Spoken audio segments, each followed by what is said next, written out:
If Lucero does not violate his probation, all of this will be wiped from his record. Albuquerque police are trying to figure out what caused a wreck on I-40 that turned the rush hour commute into a major traffic mess today.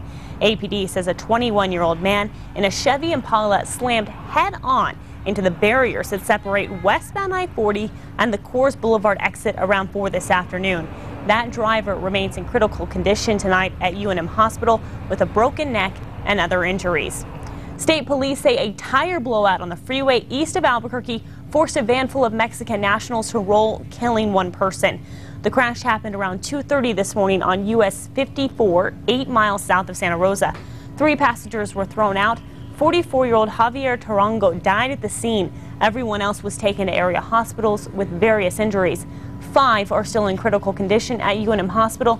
Officers say the driver was the only person wearing a seatbelt. The question to approve the Paseo I-25 interchange project can appear on the November ballot after all, but there's a catch.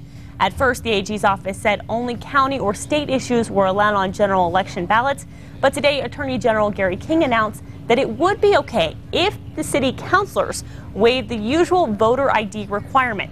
The city is asking voters to approve $50 million to get the interchange revamp going. There is no tax increase if folks vote for it. There is no tax decrease if they vote against it. These are already dollars that the citizens are sending into the city of Albuquerque. We're simply taking these, and instead of growing government, we want to give that back to our community in the form of critical infrastructure.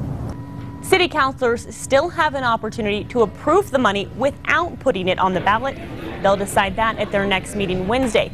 If they choose to send it to the voters, councilors will then have to vote on whether or not to waive that ID requirement.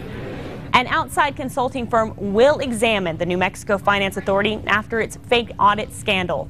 An Illinois firm will be paid $110,000 to look into how the authority is organized and run and compare that to other places. Then they'll write up a report for the Legislative Oversight Committee. COO John Duff and former Controller Greg Campbell are accused of cooking the books to make the authority look like it was in a better financial situation than it actually was.